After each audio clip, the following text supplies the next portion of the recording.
Hello বন্ধুরা, কেমন আছো? আশা করি তোমরা সবাই ভালো আছো। আমিও ভালো আছি। আজকে হোলি স্পেশাল খাসির মাংস রান্না করবো। চলো রান্না করা।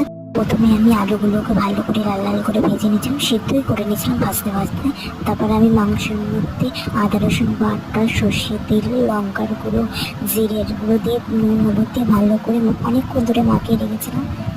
তারপর ভাজা আলুগুলোকে তুলে নিয়ে তেলের মধ্যে তেজপাতা, জিরে, এলাচ, দারচিনি দিয়ে ভালো করে ভেজে নিয়ে তারপরে পেঁয়াজগুলো লাল লাল করে ভাজা হয়েছিল। তারপরেই কিন্তু আমি টমেটোগুলো দিয়েছি। টমেটো দেওয়ার পর যে মাংসটা আমি মিক্স করে রেখেছি সেই মাংসটা দিয়ে অনেকক্ষণ, মানে খাসি মাংস বুঝতেই পারছো কতটা কষাতে হয়। অনেকক্ষণ কষাতে কষাতে অনেকক্ষণ জল দিয়েছি কষিয়ে।